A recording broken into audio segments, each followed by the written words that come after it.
Odisha train हादसे की CBI ने जांच शुरू कर दी है। सीबीआई टीम ने घटनास्थल का दौरा किया। वहीं रेलवे ने बताया कि हादसे में घायल 1100 लोगों में से 900 को इलाज के बाद छुट्टी दे दी गई, जबकि राज्य के विभिन्न अस्पतालों में करीब 200 लोगों का इलाज चल रहा है। हादसे में मरने वाले 278 लोगों में से 101 शवों की पहचान नहीं हो पाई है। इधर पश्चिम बंगाल के बीजेपी नेता शुभेंदु अधिकारी ने हादसे की टीएमसी की साजिश बताते हुए ये कल से इतने क्यों घबरा रहे हैं, जबकि घटना दूसरे राज्य की है। सीबीआई जांच से क्यों डरते हैं? इन लोगों ने पुलिस की मदद से दोनों रेलवे अधिकारियों के फोन टैप किए। इन लोगों को रेलवे के दो अधिकारियों की बातचीत का पता कैसे चला, बातचीत कैसे लीक हो गई, सीबीआई जांच में यह आना चाहिए। वहीं ट्रिपल ट्रेन हादसे के 3 दिन बाद रेलवे सुरक्षा आयुक्त ने भानगा बाजार स्टेशन के सिग्नल रूम और कंट्रोल रूम का दौरा किया। इसके साथ ही स्टेशन के प्रभारी सहायक स्टेशन प्रबंधक से पूछताछ की। दूसरी तरफ रेल मंत्रालय ने देश भर के रेलवे स्टेशनों पर सिग्नलिंग सिस्टम और डबल लॉकिंग सिस्टम की सुरक्षा जांच का आदेश जारी किया। इसके तहत 1 हफ्ते तक अभियान चलाया जाएगा। इसके साथ ही रिले रूम में एंट्री को लेकर सख्ती और सावधानी बरतने के आदेश भी दिए गए हैं। आपको बता दें कि हादसे के बाद इस बात को लेकर सवाल उठ रहे हैं कि ट्रेनों में सुरक्षा कवच क्यों नहीं लगाया गया। और इस खबर पर अधिक बातचीत के लिए मेरे साथ फोन लाइन पर जुड़ चुके हैं हमारे दिल्ली संवाददाता ज्योति से। ज्योति, जो ओडिशा का बड़ा ही एक ट्रेन हादसा हुआ था, इस पर सीबीआई जांच शुरू हो गई है। कई तरह के जो सवाल है इस हादसे को लेकर खड़े हो रहे हैं। बिल्कुल सोनी थी। देखिए, ओडिशा के बालासोर में जो रेल हादसा हुआ था, देखिए उस रेल हादसे के बाद जो बेपटरी हुई जिंदगी है वो दोबारा पटरी पर तो आ चुकी है। लेकिन देखिए, सत्ता की बात करें तो सत्ता के गलियारों में अब जो सियासत है देखिए वो होने लगी है। और वहीं देखिए, अभी तक अब बात करें तो इस हादसे को लेकर जो रेल मंत्री अश्विनी वैष्णव है, देखिए उनको निशाना बनाया जा रहा था। लेकिन जब हादसे को लेकर सीबीआई जांच की बात सामने आई है तो विपक्षी दलों ने एक बार फिर से विरोधी सुर जो है देखिए एक साथ साधना स्टार्ट कर दिया है। पश्चिम बंगाल की सीएम ममता बनर्जी की बात करें तो देखिए सीबीआई जांच को लेकर भी उन्होंने भी सवाल उठाया है और कहा है कि देखिए कोई नतीजा नहीं निकलने वाला है।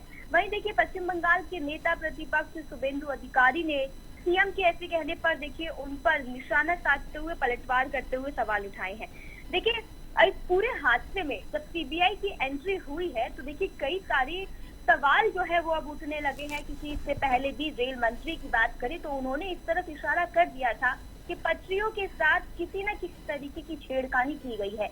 वो छेड़खानी क्या की गई है इसे लेकर देखिए, जब सीबीआई ने जो सीबीआई की टीम थी कल जो हादसे का जो एक्सीडेंट स्पॉट था देखिए वहां पर जाकर दौरा किया तो कई बातें जो है सामने निकल कर आई हैं।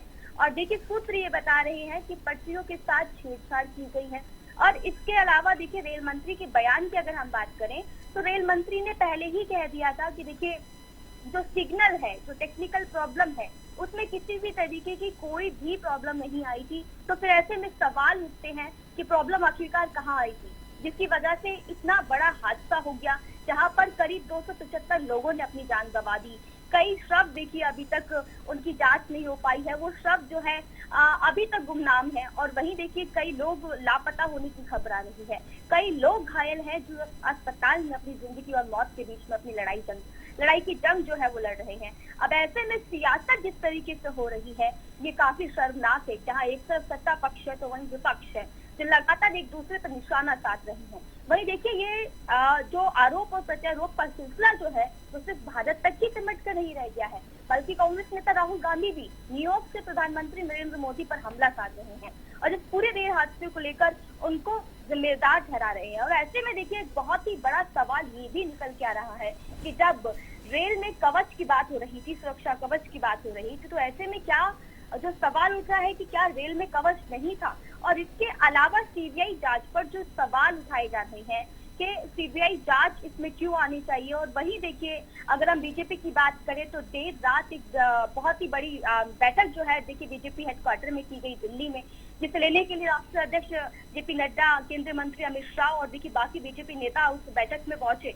माना ये जा रहा था कि इस रेल हादसे को लेकर भी इस बैठक में चर्चा की जाएगी, क्योंकि अभी तक इतने दिन हो गए हैं, लेकिन जिम्मेदार कौन है इसके पीछे ये अभी तक सामने नहीं आ पाया है। और रेल मंत्री ने देखिए पहले ही आशंका जता दी थी कि इसके पीछे कोई बहुत ही बड़ी साजिश है।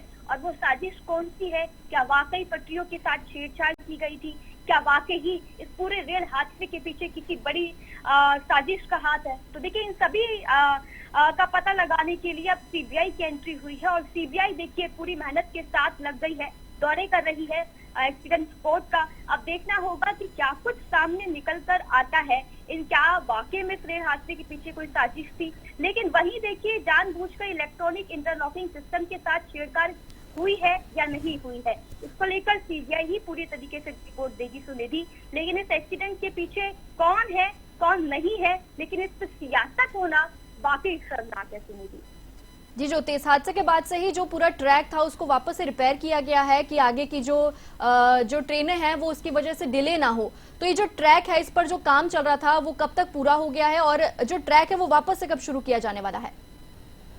बिल्कुल, देखिए ट्रैक की अगर हम बात करें तो देखिए कल ट्रैक को ठीक करने का, मरम्मत करने का काम पूरा हो चुका था और देखिए पूरा जो काम है वो पूरा कर लिया जा चुका है। और वहीं देखिए कल सबसे पहले इस पर मालगाड़ी चलाई गई ताकि ट्रैक की जो मरम्मत का काम है वो ठीक तरीके से हुआ या नहीं हुआ इसे चेक करने के लिए। फिर उसके बाद देखिए Vande Bharat express train 20 kilometre की रफ्तार से देखिए उस पर चलाई गई ताकि स्पीड देखिए इतनी स्लो इसलिए रखी गई ताकि ये अंदाजा लगाया जा सके कि पटरी की अगर मरम्मत ठीक से नहीं हुई तो उसे वहीं पर रोका जा सके। तो देखिए वंदे भारत ट्रेन वहां से निकली और संचालन जो है देखिए ट्रेनों का वो फिर दोबारा से शुरू कर दिया गया है। और कल देखिए कई सारी ट्रेन जो है इसी ट्रैक से होकर निकली है, लेकिन वही कई ट्रेन ऐसी भी है जिनका रूट डाइवर्ट किया गया है अभी भी।